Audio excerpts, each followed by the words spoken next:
Heto na po ang pagkain nyo. Kumain po kayo ng kumain. Kung kulang pa po, magsabi lang kayo ha. Salamat. Para nga pala sa'yo. Ano po ito? Gamot? Yan ang regalo ko sa'yo. Para naman magkaroon ka na ng love life. Aba, hindi ka na bumabata. Ha? Paano naman po ako magkaka-love life gamit ang bote na to na may lamang kung ano? Gamot yan.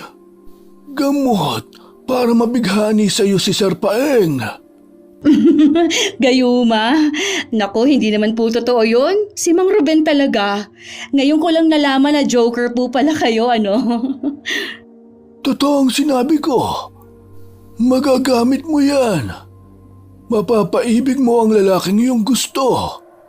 Basta tandaan mo lang na hindi dapat lalagpas sa 3 patak ang ihahalo mo sa kanyang pagkain o inumin. Hindi man po ako naniniwala sa mga ganitong bagay, salamat pa rin po. Mabisa ang gayumang yan. Sinisigurado ko sa iyo na mabilis umubra ang epekto dyan. Pero tandaan mo ang bilin ko. Huwag lalagpas sa 3 patak. Likas na sa atin ang mapagmahal sa ating malapit na kamag-anak. Kahit pa nga kung minsan ay hindi na maganda ang turing sa atin. Kagaya na lang ni Ella na naiwang tagapangalaga ng anak ng kanyang yumaong nakatatandang kapatid. Kahit pa nga nais din niyang magkaroon at bumuo ng sariling pamilya, ay mas binigyan niya ng pansin ang obligasyong naiwan sa kanya. Magkaganon pa man, ay hindi naman niya pinipigilan ang kanyang puso na magmahal. Kahit pa nga hanggang tanaw lang siya. Ngunit dahil sa kanyang kabutihang puso, ay may isang regalo siyang matatanggap. Regalo na magpapabago sa kanyang buhay. Ano kaya ang regalong kanyang matatanggap? Ano-anong pagbabago ang mangyayari sa kanyang buhay? Magiging masaya ba siya o magdudulot lang ito ng sigalot sa kanya at sa mga pamangkin? Halina at sabay-sabay nating pakinggan ang pagbabalik tanaw ni Ella sa parte na ito ng kanyang buhay. Mga baby ko, gising na! Nakapagluto na ako ng almusal. Bangon na kayo. Mas masarap ang iniluto kong tsampurado kapag mainit pa. Good morning, Tita Baet. Ang bango naman. Mukhang gaganahan na naman akong pumasok Aba, syempre. Kailangan masarap ang almusal ng mga baby ko para ganahang mag-aral. Huwag ka po mag-alala. Dahil kahit ano pong ipakain mo sa amin, gagalingan ko po talaga sa school. Promise ko po sa inyo na aakyat kayo sa stage, katulad po last year. Aba, aabangan ko yan ha. Teka, nasa na ba ang kuya mo? Para sana makakain na tayo at maaga akong pupunta sa kantin. Jan! Bangon na! Huwag mo na akong hintayin pumasok pa dyan sa kwarto mo. Ang ingay mo naman, tita. Natutulog pa ako eh. Kailangan ba talagang sumigaw? Aba, ikaw na nga ang tinawag para mag-almusal. Ikaw pa galit? Hindi ka na lang magpasalamat at kinupkup tayo ni Tita Ella. Manahimik ka nga, Lira. Ganyan puyat ako sa project namin. Baka ikaw ang gawin kong almusal. Ang pangit mo! Mas pangit ka. Kayo talaga. Tama na nga yan at kumain na kayo. Pagkatapos kumain, gumayak na ha. Sasabay ka ba sa amin ni Lira? Hindi na po. Mauna na po kayo. Sabay na lang po kami ng kapitbahay natin. Total, magkaklase naman po kami. Okay. Ano pang hinihintay nyo? Kain na. Magpakabusog kayo para may lakas kayo mag-aral. Sabay-sabay na kumain ng tsampuradong may gatas ang tatlo. Pagkatapos nun ay naunang nagtungo sa paaralan si Ella kung nasaan nakapwesto ang kanyang kantina. Pagdating doon ay tinulungan siya ng kanyang pamangkin na si Lira sa pag-aayos ng mga paninda. Laging ganon ang kanilang ginagawa sa umaga. Tutulungan siya ng pamangkin hanggang hindi pa nagsisimula ang kanilang klase. Kahit kapag recess ng mga ito ay ganun pa rin. Kaya naman malaki ang kanyang pasasalamat dahil hindi sila pinababayaan ng Diyos. Tita Ella, ayos lang po kayo? Ha? Nandyan ka na pala. Teka, anong merienda ang gusto mo? Hay nako, tita. Huwag mo na po akong isipin. Ako na po ang bahala. Bibilisan ko na lang po ang pagkain para makatulong na ako. Tita, huwag niyo pong titigan si Sir Paeng. Baka po matunaw. Ha? Ay, ano bang sinasabi mo? Huwag ka nga magsalita ng ganyan. Baka mamaya may makakarinig sa'yo kung ano pang isipin. Uy, si tita, namumula. Tumigil ka na nga at magmerienda ka na lang. Opo. Isang hotdog sandwich at sopas ang merienda ko. Pakidalian lang at nagugutom na ako. Hoy, kuya! Kung makapag-utos ka, kala mo naman amo ka. Umayos ka nga. Huwag kang makialam. John, hindi maganda na ganyan ka magsalita. Maging sa akin man o sa iba. Ay, pumasok ka na nga lang dito sa loob at kumuha ka na ng pagkain mo. Good morning, Ella. Isang sopa sa akin at soft drinks. Ay, okay po, sir. Gusto niyo po ba ng extra na nilagang itlog? Sige. Alam mo, napakaswerte ng mga pamangkin mo. Meron silang mabait at masipag na tiyahin. Naku, si Sir Paeng, inuto pa ako. Dahil dyan sa sinabi nyo, libre na po itong itlog. Hindi naman kita binobola. Yan din ang naririnig kong sinasabi ng mga co-teacher ko. Naniniwala naman po ako sa inyo. Basta, kayo na po ang bahala sa kanila, ha? Ito na nga po pala ang order ninyo, sir. Salamat, Ella. Ay, ang pogi talaga ni Sir Paeng. Napakabait pa at palaging nakangiti. Kung magkakaroon man ako ng asawa, gusto ko yung tulad niya. Pero, mas okay kung siya. Uy, ang harot mo, Ella. As if naman mapapansin ka niyan. Bukod sa mataba ka na, ang itim mo pa, hello. Well, libre naman ang mangarap, di ba? Hanggang matapos ang oras ng recess ay tinititigan lang ni Ella si Paeng. Pero attentive pa rin siya sa mga estudyanteng bumibili. Nang matapos ang recess ay nagligpit na siya ng ilang mga kinainan ng mga nahuli. Nililinis din niya ang lahat ng lamesa. Nasa ganoong ginagawa siya nang makita niya ang pulubi na lagi niyang binibigyan ng pagkain. Nagkakalkal ito sa basurahan. Dahil sa awa na rin ay tinawag niya ito. Mang Ruben! O ano pong ginagawa niyo sa basurahan? Hindi po ba ang sabi ko sa inyo, pwede naman kayo lumapit sa akin para manghingi. Ang dumi ng mga nandyan Baka mamaya magkasakit pa kayo sa ginagawa niyo. Pasensya ka na, Ella. Nagugutom na kasi ako. Nahihiya naman akong lumapit sa'yo. Lagi mo na lang akong pinibigyan ng pagkain. Ano ba naman siya? Hay Mang Ruben, hindi ko naman ikalulugi ang pagbibigay sa inyo ng pagkain. Isa pa, naniniwala ako na kapag may blessing ka, i-share mo. Dahil lahat ng mabuting ginawa mo sa iyong kapwa ay babalik sa iyo. At baka nga doble pa. Kaya sige na, halina po kayo rito. Kukuhanan ko lang po kayo ng sandwich at sopas, ha? Napakabuti talaga ng iyong puso. Kaya ka siguro swerte sa buhay. Maraming salamat, ha? Anytime. Basta po kayo, Mang Ruben. Okay? Pero sa susunod po, ha? Magsabi na lang kayo sa akin. Huwag na kayo magkalkal ng basura. Marumi po yan Baka mamaya makakuha pa po kayo ng sakit. Maraming salamat talaga. Pangako, susundin ko ang iyong sinabi. Napakabait mo talaga. Hindi bale, dadating ang panahon na makababayad din ako sa'yo. Tumangulang si Ella at nagtungo na sa loob ng counter para ikuha ng pagkain si Mang Ruben. Simula nang siya na ang humawak ng kantina sa paaralan, ay hindi niya nakakalimutang abutan lagi ng pagkain ang matanda. Naging routine na niya yon sa araw-araw. Kapag wala namang pasok, ay pumupunta pa talaga siya sa pinupwestohan nito kapag nanglilimos. Masaya siya sa tuwing ginagawa niya yon.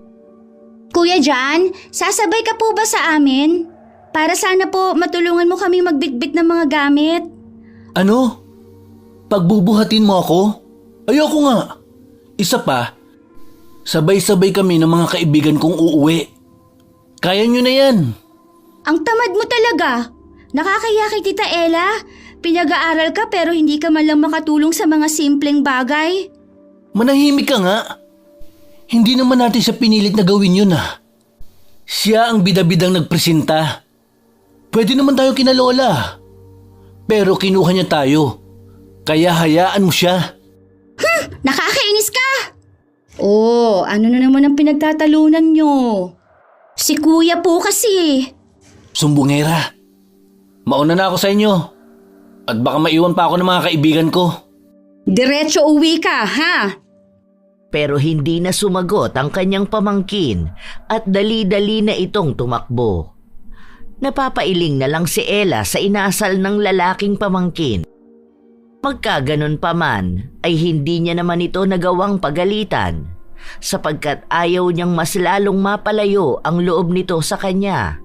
Kaya binitbit na lang niya ang iba pang gamit na hindi na kayang hawakan ni Lyra. Kasama na ang isang supot ng pagkain na inilaan niya para kay Mang Ruben. Paglabas nila ng eskwelahan ay natanaw na nila ang matandang namamalimos. Mang Ruben! Uuwi na po kami ni Tita Ella! Heto po ang hapunan ninyo, Mang Ruben. Aba, talaga nga namang hulog ka ng langit. Maraming salamat sa iyo. Tama po kayo, Mang Ruben. Talagang hulog ng langit ang Tita Ella. Napakabait po niya at talagang magaling po na mag-alaga. Nako, binola pa ako nito. Alam ko namang gusto mo lang ng merienda eh. Sige po, Mang Ruben. Uuwi na rin po kami ha. Paniguradong nagugutom na rin po ang alaga ko. Mag-ingat po kayo palagi ha. Pumara ng tricycle si Ella at isinakay doon ang kanilang mga dalang gamit. Ilang minuto lang ang lumipas at narating na nila ang bahay. Sandaling nagpahinga lang si Ella at hinandaan ng merienda ang pamangking babae. Sa araw-araw ay ganon ang kanilang ginagawa. Lumipas pa ang mahigit 1 linggo. Araw yon ng Sabado. Isang hindi inaasahang panauhin ang dumating. Sir Paeng? Ano pong ginagawa niyo rito sa amin?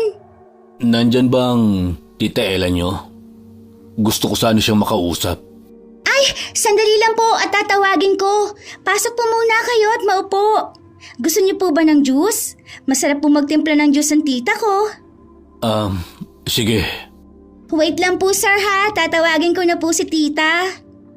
Sir Paeng, anong hangin na nagdala sa iyo sa aming munting bahay? Magandang araw, Ella.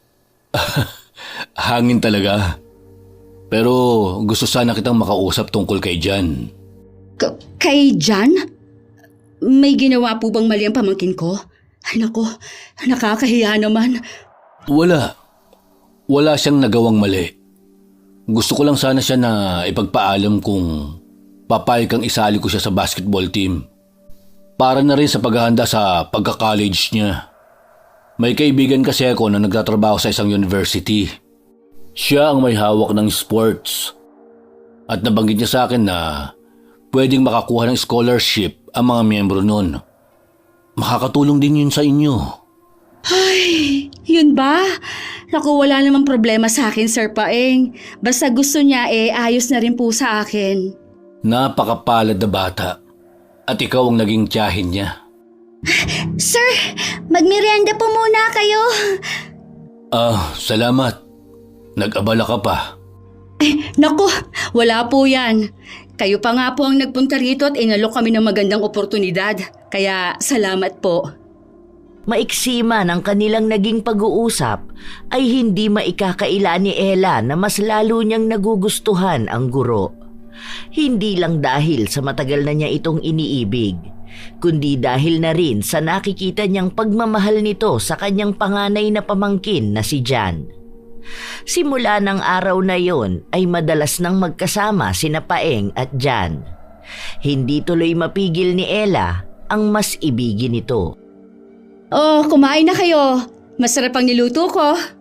Wow! Sotanghon! Paborito ko po ito! Lahat naman paborito mo eh. Matakaw ka kasi. Bahala ka. Panigurado't lolobo ka na parang baboy. Jan, huwag ka naman ganyan sa kapatid mo. Isa pa, wala namang problema kung tumaba siya eh.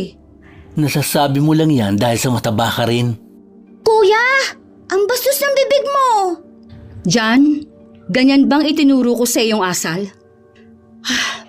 Hindi pwedeng ganyan ka makipag-usap sa mga mas nakakatanda sa'yo. Matuto kang gumalang. Ayokong may masabi ang ibang tao sa inyong dalawa. Ganun ko kayo kamahal. Pasensya na po kayo, Tita Ella ha. Wala naman silang pakialam sa buhay natin. Hindi naman silang bumubuhay sa atin.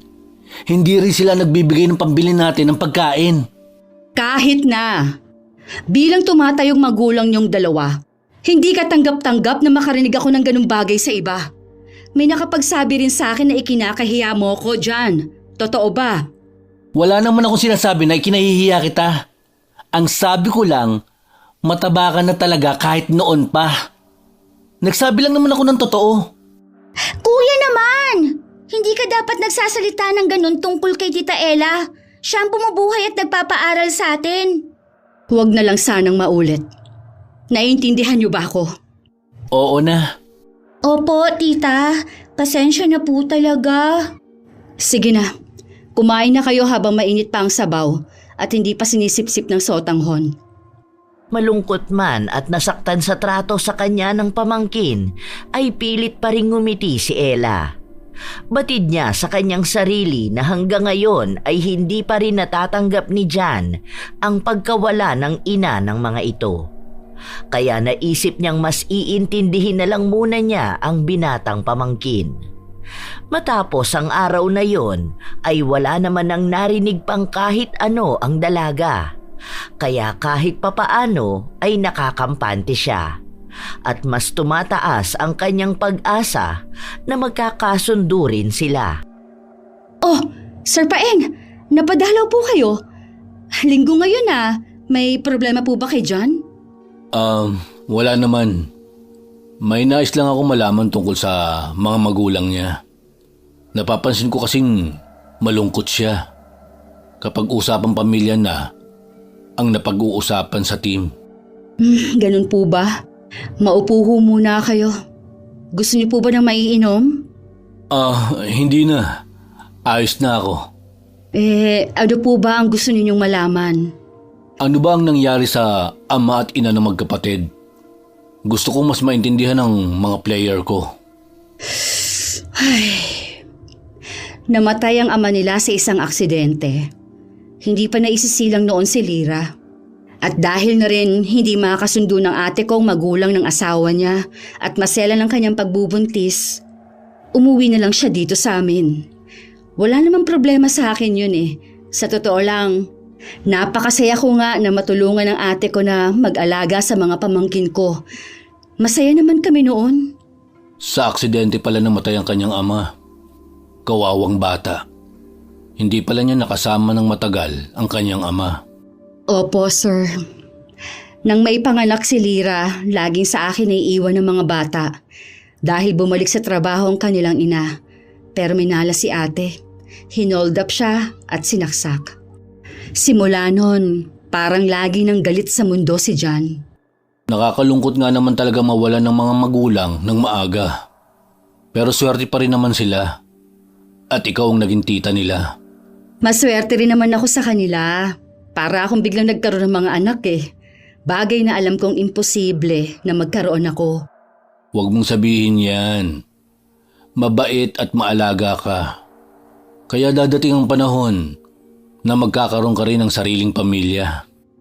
Kinikilig naman si Ella sa sinabi ni Paeng. Kahit pa nga alam niyang sinabi lang yon ng guro dahil sa mabait ito. Bagay na nagustuhan ng dalaga na katangian ng binata. Hindi rin naman nagtagal ang guro at nagpaalam na itong tutungo sa court para silipin ang pag-iensayo ng mga players niya. Nang makaalis na ang guro ay hindi mapigilan ng dalagang managinip ng gising, kung saan ay magkasama sila ni Paeng at masayang namumuhay na parang mag-asawa. Kuya! Oh, bakit? Mangungulit ka na naman ba? Gusto kitang makausap. Tungkol saan? Sabi sa akin ng isang kaklase mo, sinasabi mo raw na nakakadiri si tita. Kuya naman, bakit naman ganun ang trato mo sa taong nag-aalaga at nagmamahal sa atin? Siya na lang ang meron tayo. Tapos, ganyan ka pa? Hindi ka ba nahihiya sa ginagawa mo? Pinagsasabihan mo ba ako? Oo, dahil hindi na maganda ang inaasal mo. Pinag-aaral at pinapakain tayo ni tita. Pinatira pa tayo dito. Kaunting respeto naman, kuya. Ang alam kong bilog ay ang katawan ni Tita Ella at hindi ang ulo mo. Ang sama ng ugali mo! Alam mo ba na umiiyak gabi-gabi si tita sa ugali mo? Hindi ka nga nagpapasaway sa paaralan, pero ang bastos mo namang sumagot sa kaisa-isang pamilya na meron tayo. Hindi siya si Mama. Kaya wala akong pakialam kung ano ang nararamdaman niya. Kaya wag mo na akong pakialaman. Sobra ka na, kuya! Kung buhay lang si Mama, panigurado siyang babatok sa'yo. Kapag narinig niya ang mga sinasabi mo, malaki ang utang na loob natin sa tao tapos ganyan ka? Eh di magsama kayo. Pesteng buhay to. Isa pa, nakakahiya siya. Ang pangit na nga niya, ang taba pa niya. Nagbago ka na, kuya. Hindi ka naman dating ganyan ah. Nakakadismaya ka. Pwede bang lubayan mo na lang ako? Naiirita ako sa'yo. Alis! Yun naman ang inabutang eksena ni Ella. Hindi man niya batid kung ano ang dahilan ng pagsigaw ni Jan sa kanyang kapatid, ay sinaway niya ito. Lalo na nang makita niyang nangingilid na ang luha sa mga mata ng babaeng pamangkin.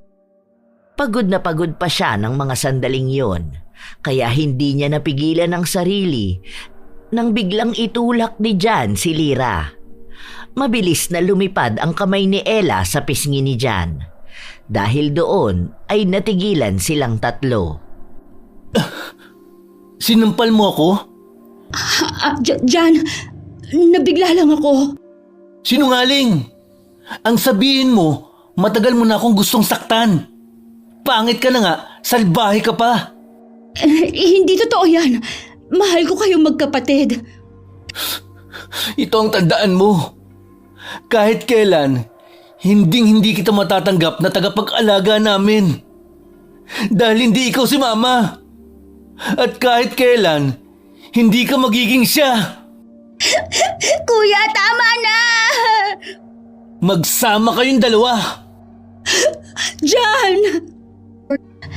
Tita Ella, sorry po. Dahil po sa akin, nagtalo na naman kayo ni Kuya.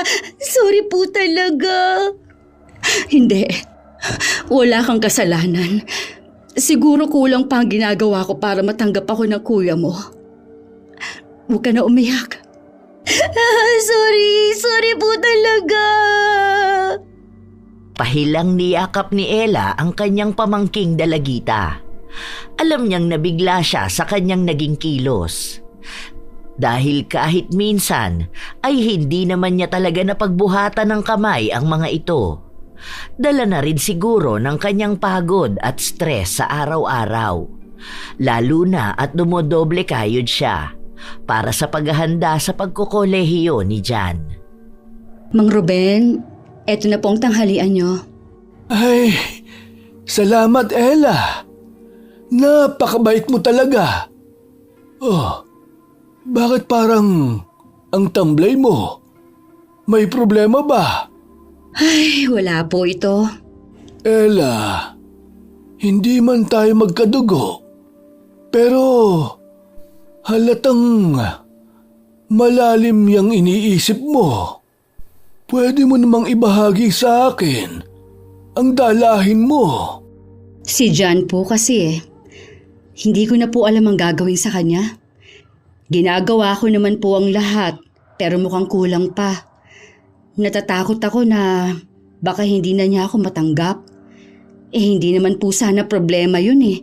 Kaso ayokong lumaki si Lyra na nakikitang hindi kami okay ng kuya niya. Mas habaan mo pa ang iyong pasensya. Ganyan talaga ang mga kabataan ngayon. Pero isipin mo na lang na hindi naman pwede magbunga ng santol ang mangga. Kaya naniniwala akong may mabuting puso rin ang iyong pamangkin. Hindi pa lang niya siguro naiintindihan ang mga nangyari sa kanila. Alam kong darating din ang panahon na lalambot ang puso niya sa'yo. Sana nga po. Ay, pasensya na po kayo kung ginawa ko pa kayong tagapakinig ng mga dilema ko. Nakakapagod din po kasi.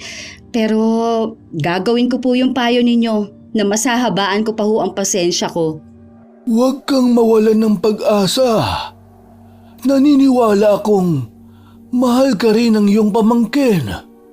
Pero sa ngayon ay nabubulag pa siya sa mga hinanakit niya sa mundo. Salamat po. Sige na po, kumain na po kayo. Babalik na rin po ako sa kantina. Baka naroon na rin po ang mga bata eh. Ubusin niyo po yan ha. Sige. Huwag mong kalimutan ang mga sinabi ko ha. At lagi mong tandaan na hindi ka pababayaan ng Diyos. At saka, salamat sa masarap na tanghalian. Umalis na si Ella at muling bumalik sa loob ng kantina. Naabutan niyang nandoon na ang magkapatid. Nagbubulungan pa nga ang mga ito nang makita siya. Pilit ang ngiting nilapitan naman niya ang mga ito. Ngunit nabura rin yon nang nagmamadaling umalis si John na may dalang tray ng pagkain. Malungkot na sinundan niya lang ng tingin ang papalayong pamangkin. Napansin naman yon ni Lyra, kaya nilapitan siya ng dalagita at hinila palapit sa isang lamesa na nasa loob ng counter. Hello po, Tita Ella! Halina po kayo at kumain na tayo ng tanghalian. Mauna ka na. Baka may bibili eh. Wala naman pong bumibili eh, kaya sabay na po tayo. Ay nako, ang baby girl ko naglalambing. Dahil dyan, sasabayan na kita. Dito po kayo maupo oh. Kukunin ko lang po ang iba pa nating pagkain. Ha? Okay naman na ang lamesa. May ulam at kanin na rin. May kulang pa ba? Basta po! Mabilis na pumasok sa parte ng kusina si Lyra at kinuha roon ang sorpresang inihanda nila ng kanyang nakatatandang kapatid. Masayang-masaya ang dalagita sapagkat ang kanyang kuya mismo ang nakaisip ng ideyang yon bilang paghingi ng tawad. Nang makuha na yon ay mabilis na siyang bumalik kung saan naiwan si Ella. Tita Ella, para po sa'yo. Oh, ano naman to? Graham de leche po. Peace offering po namin ni Kuya. Aba, ang sweet naman ng mga alaga ko. May Graham de leche na nga, may letter pa. Ideya po ni Kuya yan. Nahihiya lang po siya dahil sa nangyari kagabi. Gusto nga raw po niya sanang humingi ng tawad pero ayaw naman po niya na siya po ang mag-aabot. Ayos lang yun. Ang saya-saya ko. Ay, salamat sa inyo ha. Mas gaganahan ako magtrabaho nito. Kami po ang dapat na magpasalamat. Naku, tama na nga. Kumain na tayo. Para akong biglang nagutom. May masarap pa akong dessert na titikman eh oh. Masaya namang nagsalo ang magtiyahin. Habang si John naman ay napapangiti habang pinapanood ang kanyang kapatid at tiyahin. Hindi man sila close ng kanyang tita Ella, ay alam naman niya sa kanyang sarili ang mga ginagawa nito para sa kanilang magkapatid. Oh, Ella. Para saan ang dala mo? Ito po, sir. Ibibigay ko po kay Mang Ruben para may panghapunan na po siya. Talaga? Ang bait mo talaga. Kaya ka siguro binihiyaan ng Diyos. Dahil mabuti ang puso mo. Oh, sige na pala. Mauna na ako.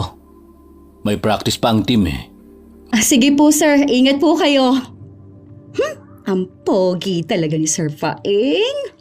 Aba, oo nga. Bagay kayo. Ay, Mang Ruben naman! Ay, ano ba yan? Nagulat po ako sa inyo. Kanina pa po ba kayo dyan? Hindi naman masyado. Ganun po ba? Ay, teka, ito nga po palang hapunan ninyo. Masarap po yan. Pritong pork chop. Ipinagbalot ko na rin po kayo ng sinigang na baboy. Salamat. Maiba ko. May gusto ka ba sa gurong yon? Aba, magaling kang mamili. Mabait na, gwapo pa. Wala ka bang planong mag-asawa? Para may katuwang ka na rin sa pag-aalaga sa mga pamangkin mo. Naku po, si Mang Ruben naman. Parang may lalaking papatol naman sa akin. Bakit naman wala? Napakabuti ng puso mo. Mukhang bagay kayo ni Sir. Pareho kayong mabait. Gutom lang po yan. Ang mabuti pa po bumalik na ako doon sa kantina para makuha ko na po ang ibang gamit na iuuwi. At malamang naghihintay na rin po sa akin si Lira. Huwag kang mag-alala, Ella. Dadating ang panahon. Makakapiling mo rin sa araw-araw ang taong mahal mo. Palabiro po talaga kayo, ano? Binalikan ni Ella ang kanyang pamangkin na naghihintay sa kanya. Kasama nito ang nakatatandang kapatid na nakasimangot habang patuloy sa pagpapatong-patong ng mga gamit sa kamay nito si Lira. Mas lalong lumaki ang kanyang ngiti nang makita yon. Jan, sasabay ka sa amin ngayon sa pag-uwi? Hindi pa ba halata? Aray, Lira! Dahan-dahan naman! Ang sungit mo kasi. Tinatanong ka na maayos tapos ganyan ka sumagot. Nakakatuwa naman. Ang cute yung tignan. Pwede na ba tayong umuwi? Ang bigat-bigat naman ng mga ito. Tama lang yan. Dahil ngayon ka lang sumabay pa uwi. Ikaw muna ang magbitbit ng mga binubuhat ni Tita Ella, no? Oo na! Tara na kasi! Na-check nyo na ba ang gasol at mga saksakan? Tapos na po. Okay na po ang lahat. Kung ganun, tara na. Bagamat nakasimangot si Jan, ay labis naman ang saya ni Lira at Ella. Sa unang pagkakataon ay sasabay sa kanilang pag-uwi ang binata. Bukod pa roon ay nagbuhat din ito ng mga gamit na hindi naman ito ginagawa dati. Kaya naman, nang makauwi na sila ay hinandaan niya ng merienda ang mga ito. Ang magkapatid na rin ang kanyang tinanong kung ano ang gusto nilang hapunan. Ngunit mas nagulat siya nang si Jan ang sumagot at sinabi nitong ang natirang sinigang na lang ang kanilang uulamin dahil baka masayang. Nang gabing yon at maging ng mga sumunod na araw ay masaya lang silang tatlo. Kahit masungit pa rin si Jan. Ella! Oh, Mang Ruben!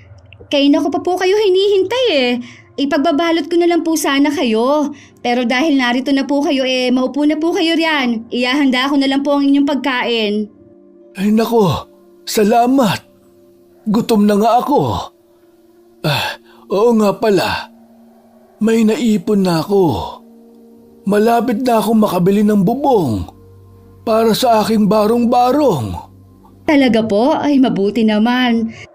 Lalo na at malapit na ang tag-ulan. Pero alam niyo po, matagal na sana kayong may bubong kung ginamit niyo na muna ang ibinigay kong tulong sa inyo. Ano ka ba naman? Pinapakain mo na nga ako. Sapat na tulong na yon.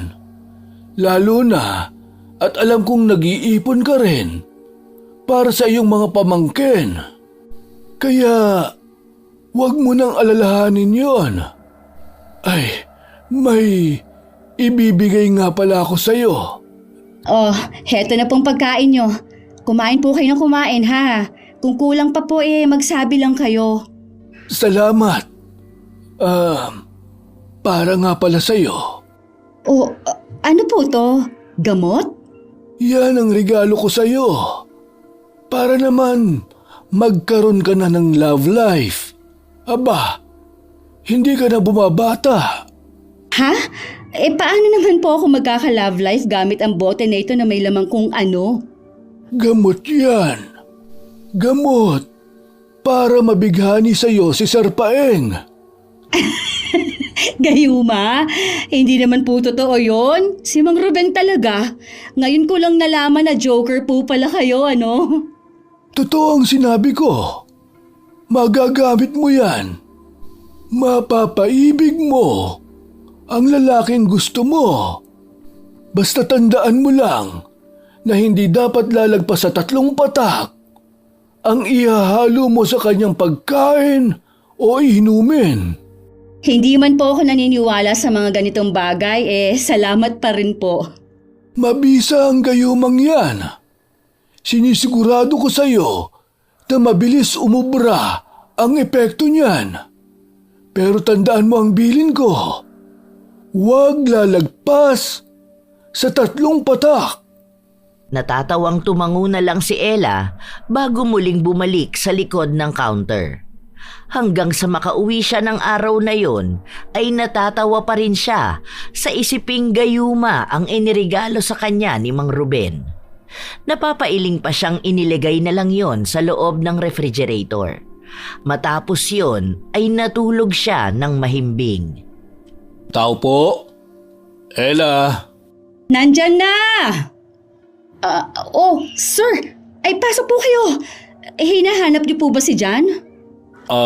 Hindi.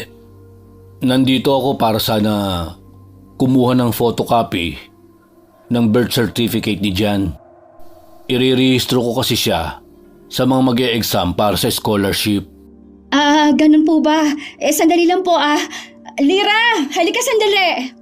Yes po, tita. May utos po ba kayo? Pasuyo nga ako ng envelope na nasa unang cabinet ko. Sige po. Sir, sandali lang po ha. Kukuhanan ko po kayo na maiinom. Okay lang ba kung kape na lang? Sige po, sandali lang. Nagmamadaling nagtungo ng kusina si Ella. Habang nagtitimpla siya ay saka sumagi sa kanyang isipan ang ibinigay ni Mang Ruben. Ano kaya kung subukan ko yung binigay ni Mang Ruben? Ano kaya mangyayari? May bisa kaya? O baka binibiro lang ako ni Mang Ruben? May pag-aalinlangan man ay itinuloy pa rin ni Ella ang kanyang naiisip. Pagkatapos nun ay bumalik na siya sa sala, bit-bit ang mainit na kape. Ay, pasensya na po kayo kung medyo natagalan ha. Heto na po pala ang kape ninyo. Salamat. Tita, ito po ba? Oo, yan nga, salamat. Ito na po pala ang kopya ng birth certificate ni Jan. Nakangiting kinuha ni Paeng ang inaabot na papel ni Ella. Pagkatapos nun ay ininom niya ang kapeng tinimpla ng dalaga. Lingid sa kanyang kaalaman ay may ibang inihalo doon ang babae. Sandali pa silang nagkwentuhan bago nagpasyang umalis ang binata. Hello Ella.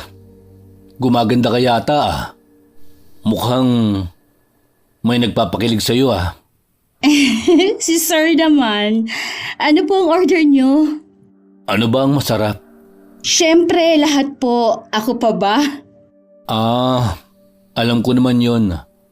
Kaya nga, gustong gusto ko ang mga niluluto mo. Bigyan mo na lang pala ako ng pansit at okoy. Anong drinks po? Coke na lang. Eto po. Pagkabigay ni Ella ng order ni Sir Paeng ay umalis na rin ito. Kaya naman inasikaso na rin ni Ella ang iba pang bumibili nang bigla siyang bulungan ng kanyang pamangkin.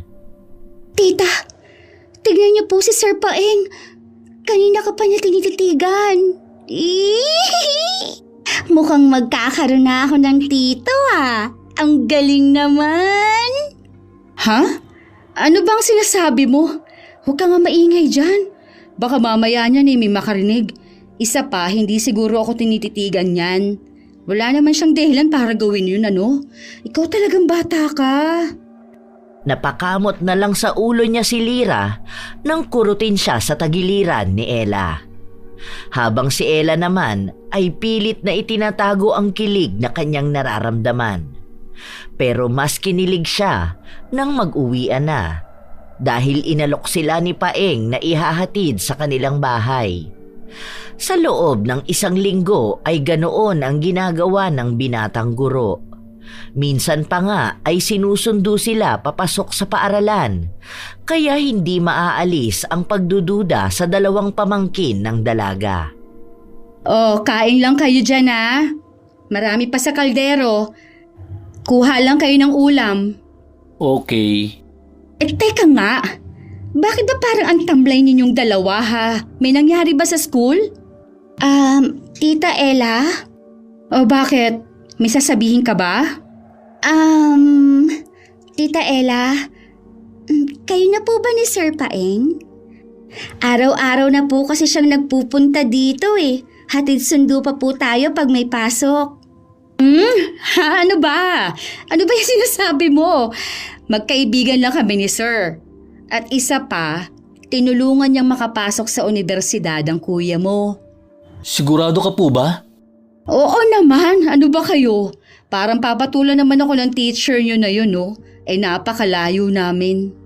Di ba crush mo po siya? Lyra! Uy, si tita, namumula. So, may gusto ka po kay Sir Paeng? Well, mabait po siya at magkasundo kami. Kaya approve siya sa akin. Ha? Ano bang sinasabi niyo? Hindi naman nanliligaw sa akin si Sir Paeng. Tsaka, mapapansin ba naman ako noon? Hindi naman, di ba? Gwapo siya. Pangit ako. Maganda ang katawan niya. Tapos ako, mataba. Kaya, tumigil na kayo sa mga iniisip niyo, ha? Or baka naman, may gusto po siya sa'yo. Hindi pa lang siya nanliligaw. Ay, pwede! Naku, ngayon pa lang nasasabik na akong maging kayo. Tumigil ka nga. Magsikain na lang kayo. Hay nako, hindi po bagay sa'yo ang magpanggap, Tita Ella. Napapangiti naman si Ella habang kumakain. Pakiramdam niya ay napaka-blessed niya. Nito kasing mga nakaraang araw ay unti-unti na siyang napapalapit sa kanyang pamangking lalaki. At lagi pa niyang nakakasama ang lalaking kanyang lihim na iniibig. Ay, ang sakit ng likod ko. Ella, ayos ka lang ba? Ay, kabayo! Oh, Sir Paeng! Kayo po pala. Naku, nakakagulat naman po kayo. Teka, may kailangan po ba kayo? Ella, gusto ko sanang sabihin sa'yo na gusto kita. Mahal na nga yata kita. Ha? May sakit po ba kayo? Nagdedeliryo? Ayos lang po ba kayo? Totoo ang sinasabi ko. Mahal na yata kita. Seryoso ako sa'yo, Ella. Gusto kitang ligawan. Gusto kong ikaw na ang makasama ko habang buhay. Kung iyong mamarapatin, nais kong umakyat ng ligaw. Ligawan? Ako? Sigurado ka po ba? Sigurado ako sa aking nararamdaman. Mahal na kita, Ella. Sana ay pagbigyan mo akong maipakita ko sa'yo na tapat ang hangarin ko. Simula ng araw na yon ay niligawan na siya ni Paeng. Lagi siyang binibigyan nito ng bulaklak. Kapansin-pansin din na ibinuhos na ng guro ang oras nito sa dalaga. Bagay na hindi nakaligtas sa pamumuna ni Jan. Tita Ella, may something na ba kayo ni Sir Paeng? Ha? plano ko palang siyang sagutin. Pero sa ngayon, kailangan ko munang alamin kung tanggap niya na kasama kayo sa mga plano ko sa buhay. Nakakapagtaka. Hindi pa man kayo, pero halos dito na siya tumira. Hindi na rin niya kami nasisilip tuwing practice. Ano kaya ang nangyayari kay Sir Paeng? Pupunta po ba siya dito ngayon? Dapat nga kanina pa siya nandito eh. Kasi 6:00 ang usapan namin. 7:00 na. Tita, alam kong sinabi ko noon na approve sa akin si Sir Paeng. Pero sana, mas kilalanin mo muna siya. Ayoko lang na mapahama kaming magkapatid. Naiintindihan ko. Huwag ka nang masyadong mag-isip. Nakakadismaya. Irresponsable pala si Sir Paeng kapag nai-in love. Naiwang nag-iisip si Ella, pero hindi ang sinabi ng kanyang pamangkin ang naiisip niya, kundi ang pagka-late ni Paeng. Doon niya napagtantong maaaring nawawala na ang epekto ng gayuma. Kaya naman, muli niyang hinaluan ng gayuma ang pagkaing ipapakain niya kay Paeng. Pagsapit ng 8:00 ay dumating na si Paeng.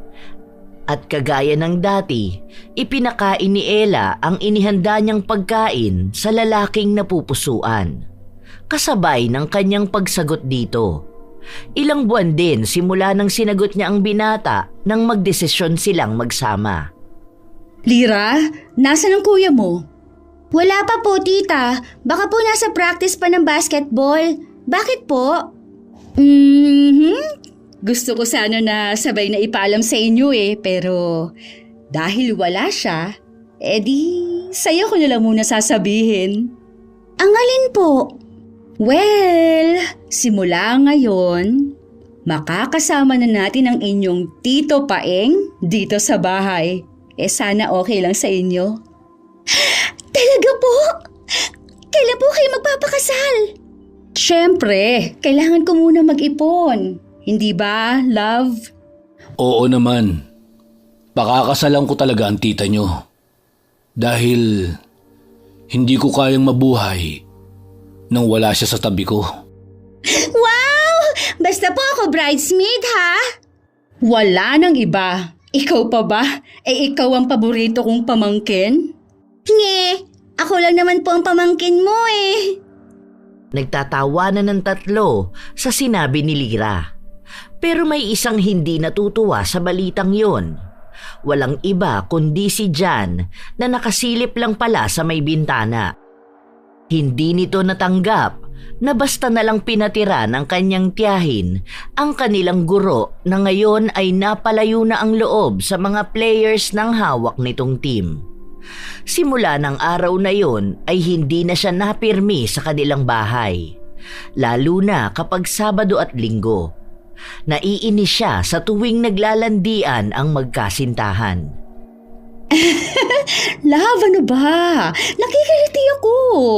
Huwag ka muna magulo, okay? Kailangan ko matapos ang niluluto ko. Ano ba? Para may tanghalian tayo. Tulungan na kita, love. Ayokong sobra kang napapagod. Ano ba yan? Makaalis na nga lang. Kuya Jan, saan ka na naman ba pupunta? Malapit na magtanghalian, ha? Wala kang pakialam. Jan! Ano na naman ba yan? Wala. Lalabas na muna ako. Ha? Malapit na ang tanghalian Bakit hindi ka na lang magpirmi dito? Para naman sabay-sabay tayong makakakain ng masarap na iluluto ng tita mo. Babalik na lang ako mamaya. Jan! Hoy! Bumalik ka rito! Huwag ka na umalis! Hayaan mo na siya, love. Nandito naman ako Napabuntong hininga na lang si Ella sapagkat simula nang tumira si Paeng sa kanilang bahay ay muling lumayo ang loob sa kanya ni Jan. Bagay na hindi niya alam kung bakit. Sa tuwing sinusubukan niyang kausapin ito ay wala namang sinasabi. Ano ba ang problema? Bakit ka ba nagkakaganyan? Nagseselos ako. Bakit ba kasi nakikipag-usap ka pa sa ibang lalaki? Hindi pa ba ako sapat? Ano bang sinasabi mo? Sinong lalaki? Yung lalaki sa palengke. Nakipagngitian ka pa nga eh. Ayun ba? Love naman. Si Mang Pedro yon. Sa kanya ako kumukuha ng karne na ginagamit ko sa pagtitinda. Diyos ko, pati ba naman matanda pagseselosan mo? Kahit na. Simula ngayon, hindi ka na pwedeng bumili doon. Dahil kung hindi, makikita niya si San Pedro ng maaga. Love! Ano ba yung sinasabi mo? Huwag ka naman magsalita ng ganyan. Itong tanda mo, Ella. Akin ka lang. Hindi ka pwedeng mapunta sa iba. Naiintindihan mo ba ako? Sagot! Bitiwan mo kamay ko, Paeng! Nasasaktan ako! Naku. Sorry, love. Saan ang masakit? Huwag mo akong hawakan. Love, pasensya ka na talaga. Pero, huwag mo nang uulitin yung ginawa mo kanina. Dapat, sa akin ka lang titingin at ngingiti. Naiintindihan mo ba? Hindi maintindihan ni Ella. Pero nang mga sandaling yun ay labis siyang natatakot sa inasta ng kanyang nobyo. Pero alam niya sa kanyang sarili na may pagkakamali siya sa kanyang dinaranas ngayon. Habang ang magkapatid naman ay tahimik lang na nakikiramdam sa kabilang silid. Wala ka bang napapansin? Katulad ng... Ang malaking pagbabago sa ugali ni Sir Paeng. Para siyang ibang tao. Hindi ko inaakala na may ganyan pala siyang ugali. Sa totoo lang, kuya, napansin ko rin yan. Tapos, lagi na lang siyang nakabantay kay Tita Ella. Pag lumalapit ako parang maglambing, inuunahan na niya ako. Kasalanan din ni Tita Ella. Hinahayaan niyang maghari-harian ng lalaking yan dito sa bahay. Parang bata. Na ang gusto niya, na ang buong atensyon ni Tita dapat palaging nasa kanya. Kaya nga eh, mabuti pa dati no, laging may oras sa atin si Tita Ella. Hayaan mo na. Nandito naman ako. Hindi ako magbabago. Ibig mong sabihin, hindi mo ko tatanta ng pikunin at sirain ng araw? Kuya naman! Natatawang niyakap ni Jan ang kanyang nakababatang kapatid. Batid ng binata na nahihirapang mag-adjust si Lyra. Sapagkat sa kanilang dalawa ay ito ang malapit sa kanilang tiyahin. Isa pa ay napansin din niya na pasimpleng paglalambing na lang at atensyon ang naibibigay ng tiyahin sa kapatid.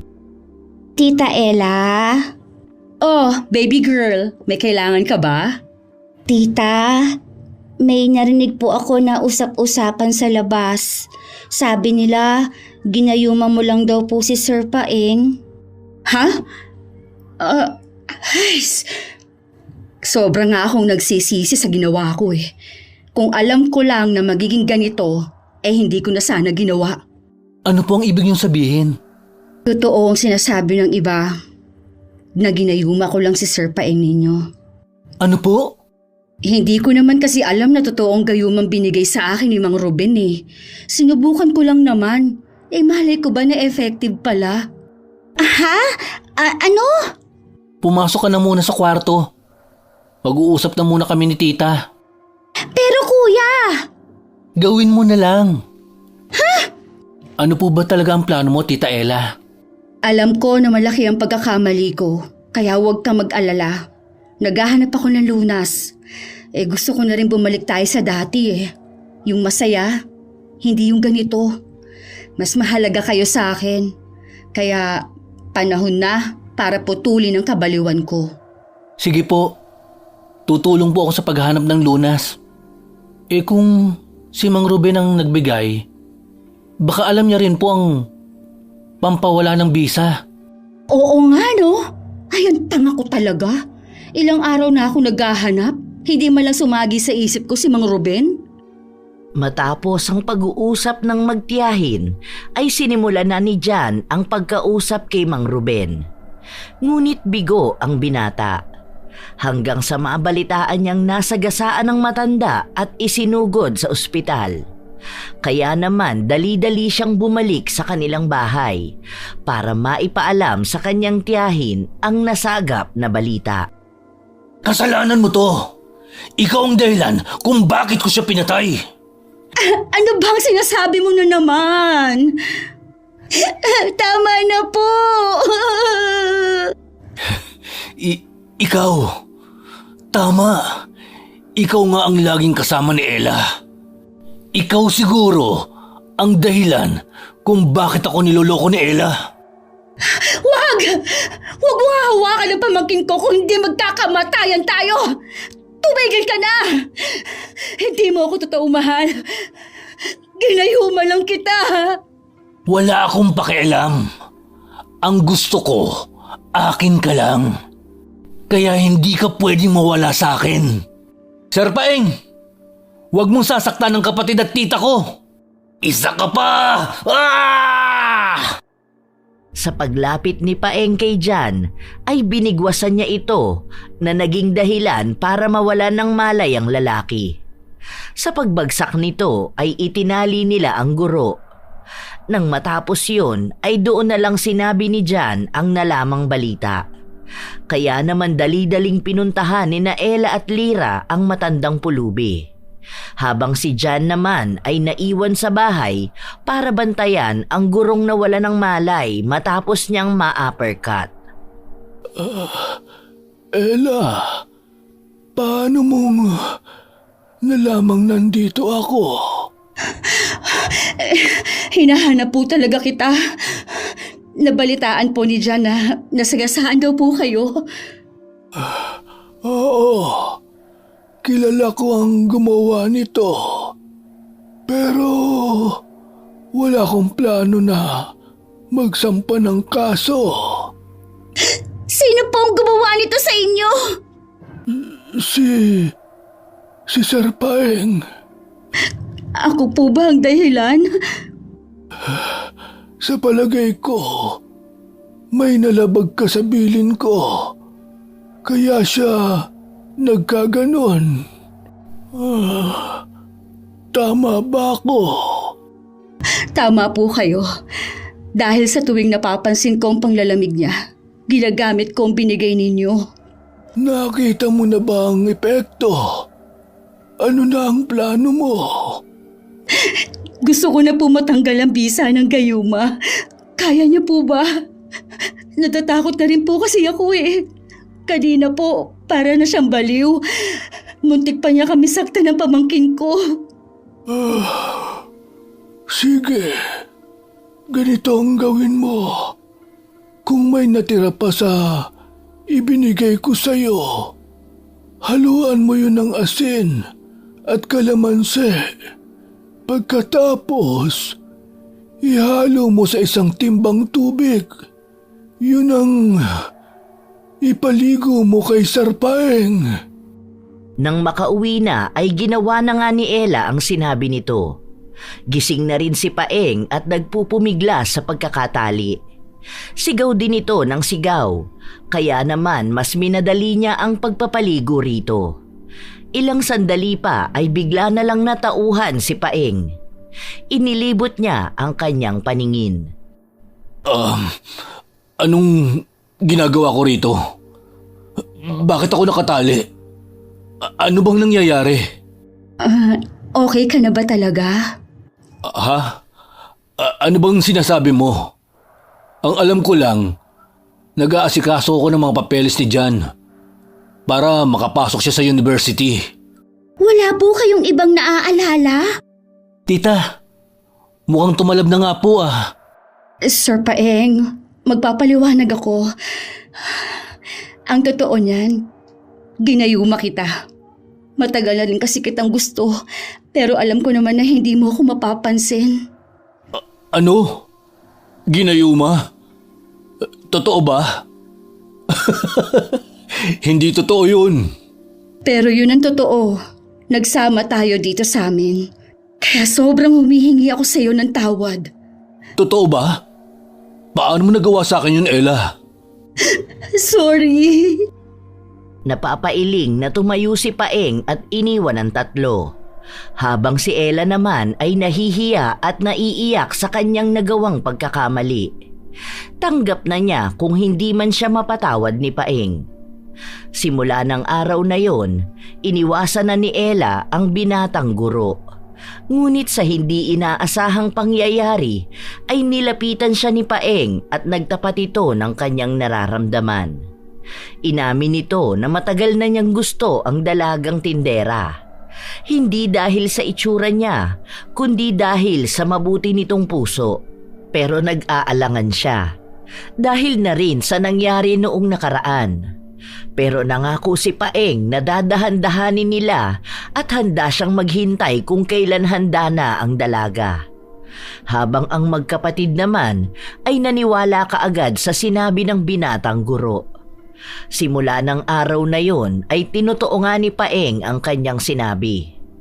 Talagang nagtiyaga siya sa panliligaw sa dalaga. At hindi lang si Ella ang niligawan niya, kundi maging ang magkapatid na sina Lira at Jan. Marami sa atin ang nakakagawa ng mga bagay nang hindi pinag-iisipan, lalo na kung tungkol sa pag-ibig. Kaya sana ay lawakan pa natin ang ating isipan. Dahil ang tunay na pagmamahal ay nangangahulugan ng pagiging hindi makasarili. Kung mahal mo talaga ang isang tao, ay hindi mo siya igagapos sa pantasyang ikaw lang ang masaya. Isa pa, ang pag-ibig ay hindi pinipilit, sapagkat ang ganitong klase ng pag-ibig ay magdudulot lang ng sakit at bighati. Mahalin natin at tanggapin natin ang ating mga sarili, dahil sa atin nagmumula ang pagmamahal na kailangan natin. Higit sa lahat, matuto tayong tumanaw ng utang na loob sa mga taong nag-aalaga at bumubuhay sa atin. Tunay na may hangganan ng lahat, ngunit hindi ang pagmamahal ng isang pamilya. Shout out sa ilan sa mga masusugid na tagapakinig ng mga istorya ni Lola Telang. Hi, kina Karen Salut, Ami Yong, Cherry Mukbang ASMR, Leonisa Cobo, ang ambisyosang singer, 7650, Martina Angdasan, Grace Limsiaco, Robert Crimen, Lance MBB, Razon Yao, Rose Ann Rama, Lynette Reparado, Florence Gervasio, at happy birthday sa anak niyang si Nelson Gervasio noong July 13. Asodicen Cerila, Gina Veldad, Mean Francisco at sa kanyang mga magulang na sina Sonia Francisco at Willie Narciso. Shout out din sa Francisco at Valdez family. Arceli Valin, Hannah Maylin Sesgundo, Beth Mercado, Marie the Lightworker, Mel Santarita, Chris Lawrence Villanueva. Hi kay Raquel Torno, Raquel Hasigawa, Ramil Fariolin, Febe Ranyada, Luri Ann Vitalicio, Miss Ann Gray, Chef M, Onad Reyes, also known as the Biker Mice, Kuya Dennis at KJ ng Amira Boxes Handicrafts ng Laguna, Rasil Vergara, Aslam Liza, Richelle Ann, Honeymoon Vlogs, Jandili Fajardo, Jonah Condua, Elise Padilla, Cyril Bermil, Candida de Balucos, Kimpoy Feliciano, kina Mr. and Mrs. Danilo Katigan, kay Christian Gonhoran, Shiren, Azenar Noriv at sa Azenar Goodies. Kumusta kayo, Lira Jade Teodosio, Angelina Ignacio, Hazel Fiesta, Sheren Solero Masagka, Jessica Pailagaw, Jenaline Palomata, sa mga taga Acon Laundry na sina Christina Eros at Kimberly, Maymay Paul at sa kambal na sina Paul at Peter Pelaez, James Pelaez at Mickey Balagtas, Chris Jel Mamado, Shiren ng Damam, Saudi Arabia. Hi kay Judy Villanueva, kay Rosalina Bugayong, Larnie Azurin, Francisco Neng, Florence Hervasio, Marso Acuatro, Imelda Cordova, Janisa Toledo, kina JC, Jace, Jason Umbao, Joffer Garcia at sa asawang si Jesper, Arlene Torquiza, Lorena Fausto, Rochely Del Rosario, Alma Naong, Angeline Galo, Lena Smith, kay Supladang Pasaway, Jasmine Reyes, Geraldine Edios. Salamat sa pakikinig kay Angelina Ignacio, Lovely Rose Roa, Vicky Yabut, Sydney Crosswind, Mike James Tapak, Lydia Lopez, Hazel Fiesta, Janine Galang Villanueva, Glenda De La Riva, Rubina Andres, Lady Dam, Jenny Suzuki, at kay Maria Lina Kagawa. Mula sa araw na ito ay pipili ang lola ng paboritong apo. Titingnan ko ang bawat comment nyo at ang pinakamaganda at magugustuhan ng Lola Telang ay babasahin ko pagkatapos ng mga shoutout. Gusto kong malaman kung ano ba ang mga aral na napupulot ng mga apo ko sa bawat kwento ng Lola Telang. At sa araw na ito, ang paboritong apo ni Lola ay si Jaime Constantino. Ang sabi niya sa kanyang comment sa istoryang Ganti sa Lalaking Matapobre. Nakaka-relate ako sa kwento ng buhay ni Oliver. Iisa lang din kasi ang mundong pinagsasapalaran namin. Ang mainit, maalikabok at mapolusyon na lansangan. Ang kaibahan nga lang namin, mga kagamitan ang kinakargo niya. Ang sa akin naman ay mismong tao. Mismong buhay ng pasahero ko ang nakasalalay sa bawat pagpihit ko ng silinyador ng e-sidecar ko. Araw-araw nakikipagsapalaran kami sa mapanghamon na lansangan, pero ayos lang, masaya naman at sa awa ng Panginoon. Palagi niya kaming ginagabayan at nakakauwi at naihahatid naman namin ang mga pasahero namin ng ligtas. Hindi kamao at hindi rin paa ang pinakabrutal na makakapanakit sa ating kapwa. Mismong ang ating mga bibig, matalim at nakakapunit ng pagkatao ang mga salitang lumalabas sa isang taong mapangwasak at mapanghamak ng kapwa. Makamandag ang mga bawat letra ng mga masasakit na salitang bibitawan niya sa kanyang kapwa. Hindi nga masasaktan ng pisikal, pero higit na masasaling nito ang pagkatao, dangal at prinsipyo at mentalidad ng isang tao. Bawat salitang lumalabas sa ating bibig ay pananagutan natin, lalo na kung ito ay mga letra at salitang naglalaman ng panghahamak at pagwasak ng ating kapwa. Dalawa lang ang magiging negatibong resulta nito. Maaaring magdulot ito ng hindi magandang kalusugang pampisikal at pangmentalidad sa ating kapwa. At maaari din naman na ikaw mismo ang mapahamak at tuklawin ng mga makamandag mong salita. Yun po ang masasabi ko, Lola Telang. Napakaganda ng sinabi ni Jaime Constantino at maraming salamat sa iyong komento, Apo. Ito ang inyong Lola Telang at maraming salamat sa pakikinig, mga apo.